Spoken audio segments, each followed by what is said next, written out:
Hello everyone အားလုံးပဲမင်္ဂလာပါ Nicola Official Channel နဲ့ပြန်လည်ကြိုဆိုပါရစေဗျဒီနေ့ view လေးကတော့ Assassin တဲ့ Best Magic Damage ထွက်တဲ့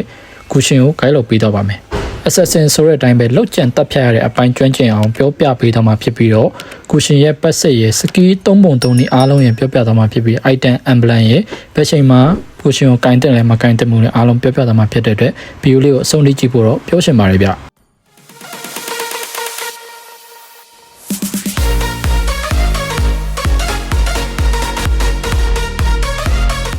အရင်ဆုံးအနေနဲ့ကူရှင်ကိုကင်တော့မယ်ဆိုရင် enemy တင်းဘက်ကပစ်ရှင်တွေကိုအရင်ကြည့်ပါအရမ်းမာတဲ့ hero တွေများနေတယ်ဆိုရင်လည်းကူရှင်ကိုလုံးဝမပစ်ပါနဲ့နောက်ပြီးတော့ single target hero တွေရဲ့ blink spell death spell တွေကိုကောင်းတာတဲ့ hero တွေအရမ်းများနေရင်လည်းမကင်ပါနဲ့အဲ့လိုကောင်းတာ hero တွေအရမ်းများနေရင်ကိုကကောင်းတာကိုပြန်ဖြည့်ရှင်းနေရတာနဲ့တင်ကိုမကေနိုင်တော့ဘူး safe play ဆော့နေရတာနဲ့ကိုနဲ့တင်ကို60ရာခိုင်နှုန်းကရှုံးနေပါပြီ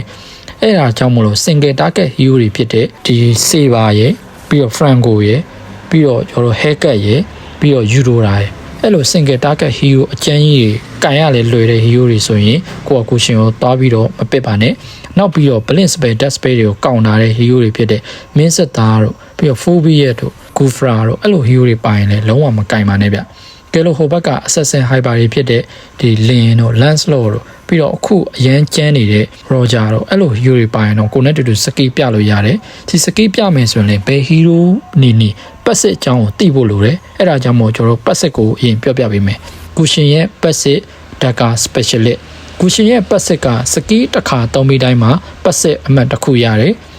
ပတ်စစ်က၄ခုထိစုလို့ရမှာဖြစ်တယ်ပေါ့နော်ဒီပတ်စစ်ကဘယ်လိုလုပ်လို့လဲသိချာရှင်းပြရမယ်ဆိုရင်တော့စကေးတွေတုံးပြီးတိုင်းမှာကျွန်တော်တို့ basic attack ခေါ်တဲ့ဒီ cloak အကြီးကြီးနဲ့ချမယ်ဆိုရင်သွေးရောဒမ်းမီရောရပါတယ်ဗျအဲ့တော့ဘလို့နေရာမှာအသုံးတဲ့လဲဆိုရင်တော့ကျွန်တော်တို့ enemy ကိုဘိုင်ဝမ်းချတဲ့အခါမျိုးဖြစ်ဖြစ် space အားလုံးသုံးပြီးတဲ့အခါမျိုးရောက်ရင်ဒီ sky piercer new item နဲ့ပတ်စစ်နဲ့တွဲပြီးချလိုက်မယ်ဆိုရင်တွေးတငုတ်တန်းပြီးရှော့ပါတယ်ဗျအဲ့တော့ space တွေသုံးပြီးတိုင်းမှာ basic attack နှိပ်ဖို့မမေ့ပါနဲ့ဗျကူရှင်နောက်ထပ် skill တစ်ခုဖြစ်တဲ့ skill 1 so spy ဒီ skill 1ကိုနှိပ်လိုက်မယ်ဆိုရင်တော့ target ထားတဲ့အရာတစ်ခုကိုဓာတ်တစ်ချောင်းလွတ်ပစ်လိုက်မှာဖြစ်ပါတယ်အဲ့ဓာတ်တစ်ချောင်းကပြစ်မှတ်တစ်ခုစီကိုထိသွားမယ်ဆိုရင်အဲ့တစ်ခုစီကိုလိုက်သွားလို့ရပြီးတော့အဲ့အရာရဲ့အနောက်ဘက်ကိုကိုရှင်ရောက်သွားပါတယ်ဗျဒီ skill 1ကဒီ range အတွင်းမှာပဲသွားလို့ရပြီးတော့ဒီ range ထက်ကျော်သွားတာမျိုးပဲဖြစ်ဖြစ်ဒီ skill 1ရဲ့ဒီ timing လေးကုန်သွားတယ်ဆိုရင်ထပ်နှိပ်လို့မရတော့သလိုခုနလို target မျိုးကိုပြန်ပြီးတော့သွားလို့ရတော့မှာမဟုတ်ပါဘူးဗျနောက်ပြီးတော့ skill 1မှာအားသာချက်အများကြီးရှိပါတယ်ဒီလို range away ကနေနေပြီးတော့ကိုမမြင်တဲ့ရှုံမုတ်တွေကို vision check လို့ရပါတယ် range away ရလဲဒီ skill 1ရဲ့ဒီ range တော်တော်လေးကြီးတဲ့ range ကနေဒီလိုရှုံမုတ်တွေကို vision check လို့ရတာအားလီဘိန်းမှာတိတ်မတိတာပေမဲ့ late game နဲ့ mid game မှာ away ကနေ vision check ရတာကိုယ့်အတွက် safe ဖြစ်တယ်လို့မျိုး enemy ဘက်ကလာရင်တော့ flicker တို့ blink spell လို့ပေးရတဲ့အတွက်ကြောင့်မလို့တော်တော်လေးကိုအားသာချက်တစ်ခုဖြစ်ပါတယ်နောက်ပြီးတော့ skill 1ကအခုလို enemy လိုက်လာတဲ့တွေးဖင်ကန်းနဲ့ပြေးရတဲ့ချိန်တွေမျိုးဆိုရင် away ရအရာတစ်ခုကိုပြစ်ပြီးတော့အခုလိုရှောင်တက်လို့လည်းရပါသေးတယ်ဗျကိုရှင်ရဲ့နောက်ထပ် skill တစ်ခုဖြစ်တဲ့ skill 2 shadow blade slaughterဒီ skill 2ကဆိုရင်တော့ပုံမှန်အားဖြင့်ဆိုရင်ကိုရှင်ရှေ့တက်တဲ့ enemy ဖြစ်ဖြစ်အရာဝတ္ထုကိုတားငါးချောင်းပစ်ပြီး slow အဖက်2စက္ကန့်တိပေးပါတယ် magic damage ထွက်တဲ့အပြင်ကိုအနာနာကတ်နေတဲ့ enemy ဆိုရင် damage အများကြီးပေးပြီးတော့ဒီ away ရဲ့ enemy ဆိုရင် damage နည်းနည်းပဲပေးပါတယ်ဒါကြောင့်မို့လို့ battle မှာဆိုရင်တော့ကို target ထားတဲ့ enemy ကို skill 1နဲ့နားရအောင်ကတ်ပြီးမှ damage ပေးပါအဲ့ဒါဆိုရင်အကောင်တေးဖို့ရခိုင်တော့ပိုများပါတယ်ဗျ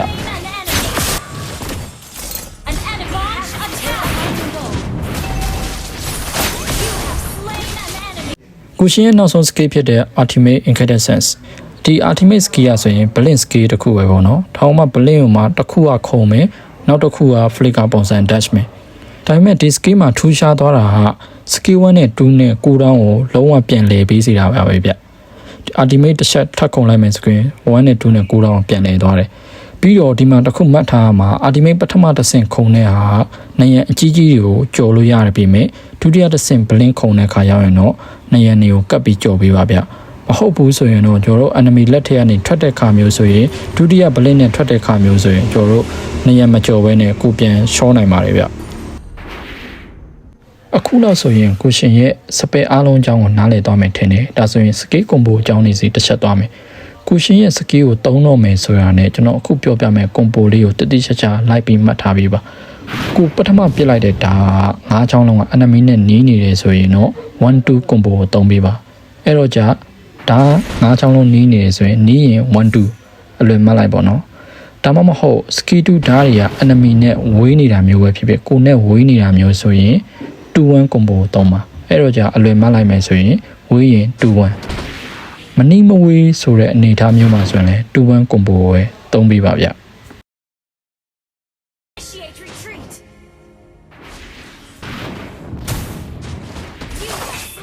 အဲ့တော့အခုပြောထားတဲ့ combo ကိုမှတ်ရမယ်ဆိုရင်တော့ဒါငါးချောင်းလုံးကကိုနဲ့နီးနေတယ် enemy နဲ့နီးနေတယ်ဆိုရင်1 2ကိုနဲ့ဝေးနေတယ် enemy နဲ့ဝေးနေတယ်ဆိုရင်2 1မနီးမဝေးဆိုရင်လည်း2 1ပေါ့နော်အဲ့ဒါကတော့ကိုရှင်ရဲ့ basic combo ပါဒီ combo ကနေပဲအားလုံးကခွဲထွက်သွားတာဖြစ်ပါတယ်ဗျဒီ basic combo ကကိုကတော်တော်လေးနားလည်မယ်ကျွမ်းကျင်ချင်းဆော့တက်သွားမယ်ဆိုရင်နောက်လာမယ့် combo တွေကြရင်ကိုကနားလည်ပြီးတော့တော်တော်လေးကိုကျွမ်းကျင်ချင်းဆော့နိုင်သွားမှာဖြစ်ပါတယ်ဗျဒါဆိုရင်ကျွန်တော်တို့ normal combo စီတစ်ချက်သွားပါမယ်ဒီ normal combo မှာ1 2ကိုအရင်ဖြစ်တယ်ဖြစ်ပြီးတော့ရင် enemy ရှိရဲ့ဘက်ကို RD နဲ့ခုံမယ်ပြီးရင်2 1ဖြစ်တယ်ဖြစ်ပြီးတော့ရင်ဒါကနည်းနည်းဝေးနေတာဖြစ်တဲ့အတွက်2 1 basic တက်ကိုနှိပ်တယ်ဗျ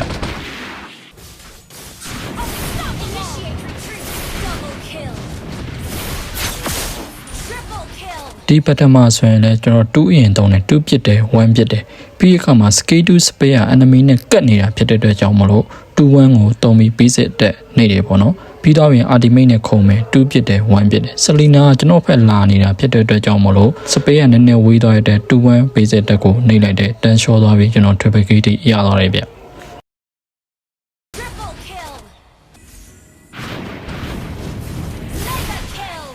ဒီ combo ကတော့ surprise တိုက်တဲ့ combo ဗျ enemy လာတာ2ဖြစ်ပြီးရတယ်2မရောက်ခင် ultimate ခုံတယ်ပြီးရင်2 1ပြစ်လိုက်တယ်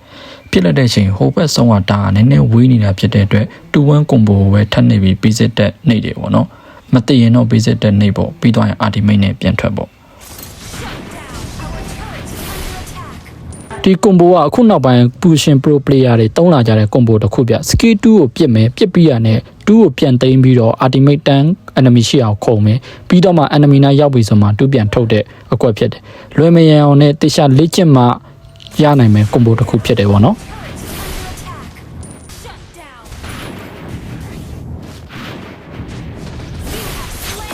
ဒီ combo ကတော့အဝေးရ enemy ကိုလိုက်တဲ့အချိန်သုံးတဲ့ long range combo ပြ skill 2ကိုအရင်ပြစ်တယ်ပြစ်ပြီးရင် ultimate 20နဲ့ enemy ရှိအောင်မြန်မြန်လိုက်ရတယ်ပြီးရင်1 2ကိုသုံးတယ်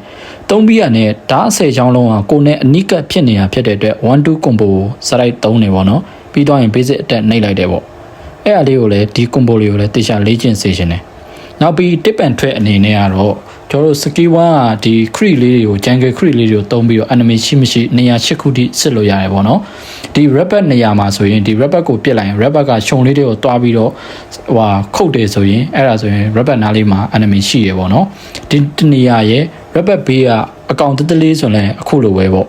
အဲ့လိုမျိုး skill 1နဲ့ပြစ်လိုက်ရင်အကောင်တက်လေးကချုံမှုတွေကိုအဲ့လိုတွားတယ်အဲ့လိုနေရာ8ခုကိုကျွန်တော်တို့အားလေးပိုင်း family ဒီ family ချိန်ရောက်ရင်အဲ့လိုမျိုးလေးပြစ်ပြီးတော့ဖိုင်းတာပိုကောင်းနေပေါ့နော်ကိုက blue bag ကနေစားလာတဲ့ rabbit စီလာရင်အခုလိုမျိုးအကောင်လေးတွေကိုပြစ်ပြီးတော့နေရာစားလို့ရတယ်အခုဆိုရင်နေရာ3ခုရှိသွားပြီပြီးတော့ရင်တက်တယ်မှာဆိုရင်အဲ့လိုပဲ skill 1နဲ့အဲ့လိုပြစ်လို့ရတယ် skill 1မှမဟုတ်ဘူး2လည်းအဲ့လိုပြစ်လို့ရတယ်ပေါ့နော်တကယ်လို့ရှုံးဖို့တဲ့မှာ enemy ရှိနေခဲ့တယ်ဆိုရင်သူကဒီ lake က enemy ဒီ enemy ကိုတောက်ခုတ်မယ်ပြီးရင်သူ့နေရာသူပြန်ဝင်မယ်အဲ့လိုမျိုးပေါ့နော်ပြီးတော့ရင် go crack မှာဆိုရင်အဲ့လိုပဲ go crack ဆိုရင်လည်းအဲ့လိုရှုပ်ဖို့တရားရှိတဲ့ enemy ကိုအဲ့လိုမျိုးတွားပြီးတော့ပြန်ချတယ်ပြီးရင်သူ့နေရာသူပြန်လာတယ်ပေါ့နော်နောက်ပြီး blue bag မှာဆိုရင်အဲ့လိုပဲဗျဒီအကောင့်တက်တလေးဖြစ်ဖြစ်တကောင်ကောင်ပြစ်လိုက်ရင်အကောင့်ကြီးရရှုပ်ဖို့တရားရှိတဲ့ကောင်ကိုတွားပြီးတော့အဲ့လိုတွားချတယ်ပြီးရခါကျ blue bag အပေါ်အကောင်လည်းအဲ့လိုပဲလော့တက်ပြီးဆိုရင်လော့အလေကောင်ကရှုံဖို့ထဲမှာ enemy ရှိနေခဲ့ရင်လော့လေးကိုပြစ်ကြည့်လိုက်ဒါဆိုရင်လော့ကအဲ့လိုမျိုးတွားရိုက်မယ်ပေါ့နော်အဲ့ဒါကတော့ကျွန်တော်တို့ဒီအားလီပိုင်းဖန်မဲ့ခါမျိုးပဲဖြစ်ဖြစ်ကျွန်တော်ရှုံကိုဒီခရစ်တုံးပြီးတော့စစ်မဲ့ခါမျိုးကြရင်ဒီနီးတိုင်းတုံးလို့ရတာကိုပြောပြတာဖြစ်ပါတယ်ဗျနောက်ပြီးတော့ skill 1ကကိုရှင်ရဲ့အသက်ဖြစ်တာမို့လို့ skill 1ကိုမှန်အောင်ပြတ်တက်ဖို့လိုပါတယ်ဒါကြောင့်မို့လို့ enemy ရှေ့တက်တဲ့ကနေပြည့်ရင်ပြည့် enemy နောက်တက်တဲ့ကနေ skill 1ကိုပြစ်ပါဒါမှမဟုတ်ရင်လည်း ultimate နဲ့ enemy နားရအောင်ကပ်ပြီးခုံပြီးတော့ skill 1ပြစ်any time ပဲပြစ်ပါဗျနောက်ပြီးတော့ skill 1ကိုပြစ်လေ့ကျင့်တဲ့အခါကျရင်လေဒီ walking crack လေးနားသွားပြီးတဲ့အခါမှာ skill 1ကို beat တိုက်ပညာရအောင်ပြစ်ပါဗျအဲ့ဒါဆိုရင်ရှေ့နောက်တယ်မဟုတ်ဘဲနဲ့ beat တိုက်ပညာပါကျွမ်းကျင်လာပါလိမ့်မယ်နောက်ပြီးတော့ skill 1ကိုပြစ်တဲ့အခါတိကျဖို့အတွက်ဆိုရင်တော့ကျွန်တော်တို့ setting ထဲမှာဒီ assistant အိမ်မှုကို on နာဖို့လိုပါတယ်အဲ့ဒါမှပဲဒီ skill 1လေးက enemy ရှိတဲ့ဘက်ကို like အိမ်နေမှာဖြစ်ပါတယ်ဗျတကယ်လို့အကောင်အောက်ထားမယ်ဆိုရင်အခုတော့ on လိုက်ပါအောက်ထားတယ်ဆိုရင်တော့ဒီ enemy ရှိတဲ့ဘက်ကို like မအိမ်တဲ့အတွက်ကြောင့်မလို့ကိုကအားလေးစပြီးတော့ question စဆော့တဲ့သူတွေအနေနဲ့အခက်တွေ့နိုင်ပါတယ်ဗျကျန်တာတွေကတော့ကျွန်တော် gameplay ထဲမှာပဲ tip and trick ကိုဆက်ပြီးပြောသွားမယ်အဲ့ဒါဆိုရင်ကျွန်တော်တို့ emblem တွေ talents နေစီပြီးတဲ့အခါမှာ item တောင်းနေစီဆက်သွားပြီးတော့ gameplay စီဆက်သွားလိုက်ရအောင်ဗျ emblem မှာဆိုရင်တော့ကျွန်တော် custom assistant emblem ကိုယူမယ်ပြီးတဲ့အခါမှာပထမ talent မှာဆိုရင်တော့ rapture ကိုယူမယ်ဗျ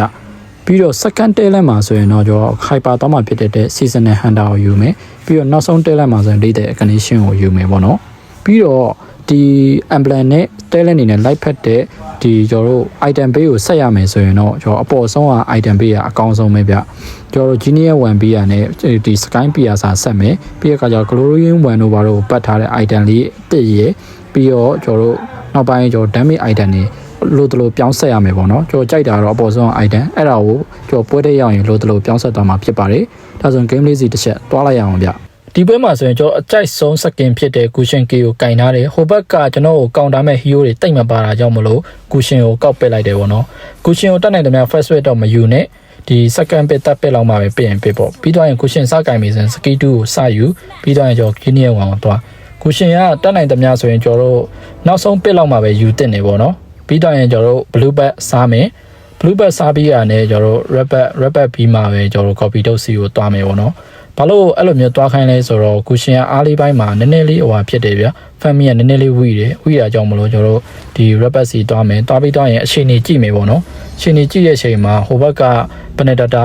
ကဒီဟိုဟာကိုလာကူတယ်ပေါ့နော် Quacking Crab စားနေဟာကိုလာကူပြီးတယ်ပြီးခါကျသူကိုယ်တိုင်စားသွားတယ်ပြီးတော့ကျွန်တော်ဖတ်မှာဆိုရင်လေဒီဟိုဟာဗာလဲနာနာရောပြီးတော့ Franco ရောတည်သွားတာကြောင့်မလို့ကျွန်တော်မလိုက်တော့ဘူးပေါ့နော်စကီ1ကလည်းပြက်တာဒီမှာလွဲသွားသေးတယ်စားရချင်းခရစ်လေးစားရင်လည်းကျွန်တော်ခုနပြောက်ခဲ့တဲ့2-1 combo တွေ1-2 combo တွေတုံးပြီးတော့လည်းစားအဲ့လိုလည်းလေ့ကျင့်လို့ရတယ်ပေါ့နော်ပြီးသွားရင် go crash တွေကိုလည်းအခုလိုမျိုးလေးပစ်ပြီးတော့ဒီ enemy vision check လို့ရတယ်ပေါ့နော်ပြီးသွားရင်ဒီမှာ Roger ဆိုရင် Roger တော်တော်လေးပိန်းနေဒီပွဲမှာ Roger သူအိမ်ပြန်လို့ရရတာနဲ့မပြန်ဘူးဗျာမပြန်ဘဲနဲ့ဒီမှာဘာလို့ရှင်တာလဲမသိဘူးတတ်ရှင်တာလားဘာလားမသိဘူးသူတန့်ရဝင်တော့သူကလိုက်ဝင်တယ်ကျော်လဲ Roger ကိုတတ်ရှင်စောနေစကီ2ကိုစောထုတ်မိတယ်စကီတူကနည်းနည်းလေးနောက်ကျပြီးထုတ်မိတယ်ဆိုရင်ကျွန်တော်ပြန်မသိနိုင်ဘူးပေါ့နော်ပြီးတော့ကျွန်တော်ဒီမှာ rapid စားမယ်စားပြီးပြီဆိုတာနဲ့ကျွန်တော်တို့ဒီဟိုဟာကိုလုတ်မယ်ပေါ့နော်တတဲကိုလုတ်မယ်တတဲကိုလုတ်တဲ့အချိန်မှာတယောက်မှရောက်မလာဘူးဗျာတတဲမှာကျွန်တော်တယောက်တည်းပဲရှိရနာနာကလည်းအလဲကောင်မှာပလိန်ကြီးတိတ်သွားတယ်ပေါ့နော်ဒီမှာဆိုရင်ဥလက်ရဲ့ပြီးရခါကျဖာစာပါရောက်လာတယ်ပြီးတော့ဘလဲတဲ့ပါရောက်ချလာတယ်၃កောင်အဲ့ဒါကိုကျွန်တော်လည်းဒီတတရောရရှင်စောနေတာနှိတ်ချလိုက်တာ retry ကretry မှန်သွားရလို့ပြောရမယ်ပြီးသွားရင်တော့ပြေးပေါ့နော် skill 1နဲ့ minion လေးကိုတက်မယ်ပြီးသွားရင်ပြေးမယ်ပြေးပြီးတော့ကနေဒီ blade တွေက gain ဆန်ကောင်းနေဗျဒီ cushion ကသူက rabbit စားမှာဆိုတာသိရခါကျ rabbit ကိုလာပြီးတော့လာနောက်တယ်ပေါ့နော်ကျွန်တော်ဒီမှာဆိုရင်2-1 combo အဲ့လိုမျိုးလေးစားပေါ့နော်ဒီစားရင်းနဲ့ကျွန်တော်တို့2-1 combo 1-2 combo ကျင့်လို့ရတယ်ပေါ့နော်ဒီ cushion ကိုလည်းဒီ customer တော့မကျင့်ရှင်ဘူးဒီပွဲတွေမှာကျင့်မယ်ဆိုတော့အခုလိုကျင့်လို့ရတယ်အဲ့တော့ဒီဘက်ကဒီဘန်ဂျီယန်တို့ဘာလို့ဖွင့်ထားလဲဆိုရင်ကိုကဘယ်မှတော့မရှာနဲ့ကိုပေးလိုက်တဲ့ damage ရဲ့90%ကဘန်ဂျီယန်ကကိုစီကိုပြန်လာထိတယ်ဗျာအဲ့တော့ကြာကိုက damage အရင်ပြင်းနေတယ်ဆိုရင်ကိုပြန်ထိနိုင်တယ်အဲ့ဒါကြောင့်ဘန်ဂျီယန်ဖွင့်ထားရင်ပတ်နိုင်တယ်ပတ်ပြေးပေါ့နော်ဒီမှာဆိုလဲကျော်ကဒီ walking crack ကိုစားရင်စောနဲ့စားတယ်စားပြီးသွားပြီဆိုတာနဲ့ဒီ Benedetta ရဲ့သူ့ရဲ့ damage တွေကြောင့်ကျော်တွေးတော်ရော့သွားတယ်ဒီမှာဆိုရင်လဲကျော်ဒီ crit တွေကို ဟိုပါဘောနော်စပယ်အကုန်တုံးမိလိုက်တဲ့အချိန်ဥလက်ကဘယ်ချိန်စောင့်ကြည့်နေလဲမသိတိရဲ့ခါကျရောက်ချလာတယ်ဗျာသူက blue bat rabbit အပြည့်နဲ့ဒါနဲ့ကျော်ရှော့သွားတယ် blue bat ကဒီတခါလေးတိုက်ခံရတာမဟုတ်ခဏတိုက်ခံရတယ်ဒါပေမဲ့ကျော် retry ကတော့မှန်တယ်ဗျာဒီတက်တယ်တွေပါတယ်ဆိုရင် retry ကိုတိချာလေးပေါက်နိုင်တယ် retry ဒီမြင်းဆောင်လေးပေါ်ပြီဆိုတဲ့ခါမှာ retry ကိုနှိပ်တယ်တချို့အားတွေဆိုရင်မြင်းဆောင်လေးမပေါ်ဘဲနဲ့လေကျော်တို့က ultimate တုံးပြီးတော့လေ ultimate မဟုတ် skill တွေတုံးပြီးတော့လေဒီ retry ကိုစောပေါက်လို့လည်းရတယ်ပေါ့နော် retry နဲ့ skill တုံးပြီးတော့ပေါက်တာတော့ဘာလို့ဒီမှာဆိုရင် Benedetta လိုက်လာတော့ကျွန်တော် crit လေးကိုပြစ်ထားတယ်ပြစ်တိုင်း Benedetta လိုက်လာမှ skill 1နဲ့ဒီတော့ရှောင်ထွက်လို့ရတယ်ဒီမှာဆိုရင်ကျွန်တော်စတန်ကတအားများတယ်ဗျာလက်ကလည်းနည်းနည်းနေသွားတာပါတော့ skill 2ကူတောင်းကျနေတဲ့အချိန် Benedetta skill 1နဲ့ဟိုတတ်သွားတယ်ပေါ့နော်ခံလိုက်ရတယ်ပြီးတော့ဒီ blue bat မှာဆိုလည်းတူတူပဲဒီမှာ blue bat ကတစ်ခါမကောက်နှစ်ခါတိုက်ခံရတယ်ဟော red bat မှာတိုက်ခံရတယ်ဆိုရင်ခဏတိုက်ခံရတယ်ဗျာ3-4ခေါက်လောက် ဒီမှာဆိုရင်ဥလက်ကိုပိုင်ဝမ်းမေးကြည့်တာစကေးတူးဖွင့်ကြည့်တာဗျာဒမ်မီကမလောက်မှန်းတည်တဲ့ခါကျကျွန်တော်မလိုက်ရဲဘူးလိုက်လိုက်ရင်ပြန်သိနိုင်တယ်ဗျာဘလူးဘက်လည်းပေးလိုက်ရတယ်ကို့အသက်ပါတခါလေတန်းချောသွားတယ်ပေါ့နော်ပတေးကဒီမှာတင်စယူဖေးနေဥလက်က level 10ကျော် level 8ပဲရှိသေးတယ်ဒါနဲ့ဒီဘနက်တတာကိုကျွန်တော်တတ်လိုက်နိုင်တယ်ဒါပေမဲ့ဥလက်ကိုလည်းဆက်ပြီးတော့လိုက်လို့လည်းမရပါဘူးဒီမှာပြီးတော့ပြီဆိုတော့ဖမ်မီကနည်းနည်းနောက်ကျနေတာကြောင့်မလို့ကျွန်တော်မီနီယန်ဘက်ကိုထွက်ရှင်းရတယ်မီနီယန်ရှင်းလိုက်ဂျန်ဂယ်ခရစ်တိုးပြီးတော့ခါမှဒီဘတ်တေကိုနောက်ဆုံးမှဝင်တာကောင်းတယ်ဒီမှာဆိုလည်းဘတ်တေကတော်တော်များများဝင်ပြီးသားပြီဥလက်လည်းရှောသွားပြီဒီရောဂျာပဲကြံတယ်ရောဂျာကိုတတ်တာကိုဒီကနည်းနည်းလေးစောသွားတယ်ပေါ့နော်ဒါပေမဲ့ကြော့ရဲ့ဒမ်မီကအရန်ပြင်းတဲ့ခါကျဒီစကိုင်းပီယာစာနဲ့ percent effect နဲ့ဆိုတော့ဟိုရောဂျာတန်းရှောသွားတယ်ဖင်ရပြီးတော့ဒီမှာဘတ်တေနိုင်တာကိုကိုယ့်ဘာသာအိမ်မပြန်မဲနဲ့ဒီ enemy ဘက်ကဘလူးဘက်ကိုတွတ်တိုက်တော့ပနတတာရဲ့လက်ချက်နဲ့ရှောသွားတယ်ကိုလည်းပေးရမလို့ဒီမှာပြန်ပြတယ်အကွက်တွေဒီတစ်တော့အကွက်တွေဒီကုရှင် pro player တွေကိုင်တဲ့အကွက်တွေကိုပြန်ပြလိုက်တယ်ပေါ့နော်နိုင်သွားတယ်ပေါ့ဒီမှာဆိုလဲကျွန်တော်တို့ blue bat စားနေတဲ့အချိန် Roger ကမပြန်ဘူးဗျာတဲ့သူ့ဘာလို့ဒီလောက်ဒီ enemy အများကြီးသူ့ကောင်လည်းတကောင်မှမရှိတာဘူး fishing ကရတာရဗျာဒီ black ကအောက်မှာမပြန်မဲနဲ့နေတော့ဒီမှာ long range combo တုံးပေးလိုက်တယ်အမှဒါပေမဲ့ဒီ Roger ကိုပိုင်ဝမ်းကျွန်တော်ချလို့မရအောင်ကျွန်တော်တင်းရလူတွေပါလာတော့ကျွန်တော်လိုက်တာဒီကပိုင်ဝမ်းဆိုရင်ကျွန်တော် Roger ကိုချမှာမဟုတ်ဘာလို့ဆိုတော့ဒမ်မီကအဲ့လောက်ထိမထွက်နိုင်ဘူးဗျဒီစကီးတွေကလည်းကျွန်တော်ခုနက blue bat မှာတုံးထားတာကြောင့်မလို့ပြီးတော့ကျွန်တော်ဘတ်တေနိုင်သွားတာဒီကနေစတယ်ဗျဘာလဲဆိုတော့ဒီ enemy က load လုပ်နေတယ်ဒီဖရန်ကိုကဒီဥလက်ကိုနပန်သွားကျင်းထားတာဖြစ်တဲ့အတွက်ကြောင့်မလို့ဘာမှလုံးမရတဲ့အချိန်ကျွန်တော်စပဲတုံးလိုက်တယ်ဥကောင်တွေကဒီယူဆောင်ကနေဒီကိုတတ်လိုက်တယ်ပေါ့နော်ဥလက်ကိုတတ်လိုက်တဲ့အချိန်ဘတ်တေကတော်တော်တာသွားတယ်ကျော်လဲဒီမှာ2ကောင်လောက်ထိကိုပြတ်တက်ပေးထားတယ်ဗျအဲ့တော့じゃလော့လဲရတယ်2ကောင်လောက်ပြတ်တက်ပေးထားရဲဆိုတော့ကျွန်တော် blue bat ကစားလို့ရပြီဒီရဲ့ခါကျဒီဘက်မှာဘတ်တေတစ်ခုထပ်ဆိုင်သေးတယ်ဖရန်ကိုကဂျိန်းနဲ့သွားဆွဲတယ်ဂျိန်းနဲ့သွားဆွဲတာပါလာလားဆိုတော့ပါတော့ပါတယ်ခရီးပါလာရဲ့ဗျလဲကြီးပါလာတယ်အဲ့မှာတင်ဖရန်ကိုကရှောသွားတယ်ရှောသွားပြီမဲ့လေကျွန်တော်ဒီမှာဘတ်တေကနည်းနည်းတာတယ်ဗျဘတ်တေပါလို့တာလဲဆိုတော့ကျွန်တော် damage တော်တော်ထွက်နေပြီဗျလီလာလဲ damage ထွက်နေပြီနာလဲ damage ထွက်နေပြီဒါပေမဲ့ဒီအဝါကတော့နာကတော့ရှောသွားတယ်ဒါပေမဲ့ကျွန်တော်ဒီအဝါကိုတော့ဘနက်တတာကိုတော့တတ်လိုက်နိုင်တယ်ဟိုဘက်က2ကောင်ပဲကြံတယ်ပေါ့နော်ဘလဲရဲနဲ့ဖာစာနဲ့ပဲကြံတယ်ဒါကြောင့်မို့လဲကျွန်တော်ဒီဟိုပတေမှာစပြီးတော့ဒီ enemy ဘက်ကိုဒီ pressure ပြီးတော့မယ်ပေါ့နော်ဟိုဘက်က3ကောင်တည်ထားတယ်2ကောင်ပဲကြံတာကြောင့်မလို့ lane နေရှင်းတယ်ပြီးတော့ရင်ဒီထဲမှာရှိတဲ့ jungle resource တွေအကုန်လုံးကြော်ယူမှရမယ်အဲ့ဒါကြောင့်မှပဲဥလက်ထွက်လာရင်ဥလက်ကအဲ့လောက်ထိfamily နည်းနည်းလေးအောက်သွားမယ်ပေါ့နော်ပြီးတော့ရင်ဇုံတွေပါတွေအောက်သွားတယ်ဆိုရင်ကျွန်တော်တို့ပြန်ပြီးတော့ pressure ပေးပြီးဖိလို့ရတယ်ပေါ့တခုရှိတာဒီမှာကျွန်တော် rabbit စားရမယ်ဟာတော့မစားဘဲနဲ့ကိုယ့်ဘာသာပတ်ရောင်နေလိုက်တယ်ပြီးမှပဲနောက်ဆုံးမှပဲသွားစားရတယ်နောက်ဆုံးမှပဲစားလည်းမစားပါဘူးဒီမှာဒီတိုင်းပဲထွက်လာခဲ့တယ်ဟုတ်တယ်ဒီတိုင်းပဲထွက်လာခဲ့ပြီးမှဆိုရင်ကျွန်တော်တို့ဘတ်တေတာတော့တာပါလဲဆိုတော့ကျွန်တော်ကဒီ question lantern ဆက်ထားတယ်အဲ့ဒါကြောင့်ဘလက်တွေကိုအသာလေးတက်လို့ရတယ်ဘတ်တေမှာဆိုရင်ဒီမှာ2ကောင်လောက်ကိုအသာလေးဖြိုပြလိုက်လို့ရတယ်ဗျာပြီးတော့ဒီ Roger ကိုလည်းကျွန်တော်တက်တယ်စပဲရဒီကစကီဝါဒီဖြစ်နေသေးရပေါ့နော်စောသွားတဲ့ကြောင့်စကေး2ကို enemy နာကတ်ပြီးတော့တုံးလိုက်တဲ့ခါကျဒီကောင်မှာဒီ Roger ပါထပ်ချောသွားတယ် Roger ကလည်းတကယ်တမ်းမစောတတ်လို့ပါနောက်ပြီးတော့ဒီမှာဆိုရင်လည်းကျွန်တော် Fasa ကိုစပဲတွေအကုန်တုံးပြီးပစ်ချလိုက်တာတကယ်တမ်းထိလည်းမထိပါဘူးတကယ်တမ်းစပဲကတအားနှမျိုးကိုကောင်းတယ် enemy ကကျွတ်တဲ့ player ဆိုရင်စပဲကဒီ Fasa ပြန်ဝင်လာပြီးကျွန်တော်ပြန်တတ်နိုင်တယ်ဒီမှာဆိုရင်ကျွန်တော်ဥလက်ကိုတတ်ပေးလိုက်တယ်ပေါ့နော်အဲ့ဘက်တေကလည်းဥလက်တည်သွားတဲ့ခါကျတော့ရှင်းလို့မရတော့အဲ့မှာတင်တာသွားတယ်ပေါ့နော်ဖာစာကလည်းကျွန်တော်အာဒီတီးတန့်ချလို့ပါဟုတ်ပါပြီကျွန်တော်လူတွေကဒီတာဝါကိုချိုးလိုက်လို့နိုင်သွားတယ်ပေါ့နော်ကျွန်တော် channel လေးကိုကြိုက်တယ်ဒီ video လေးကိုသဘောကျတယ်ဆိုရင် channel လေးကို subscribe လုပ်လက်မလေးပေးပြီးတော့ခေါင်းလုံးလေးနှိပ်အားပေးသွားခဲ့ကြလို့ရပါတယ်ဒီ question guide လေးကိုကြည့်ပြီးအကျိုးတစုံတရာရမယ်လို့ထင်ပါတယ်ဗျနောက်ထပ် video အသစ်တွေမှာပြန်ပြီးဆုံတွေ့ကြလိုက်ရအောင်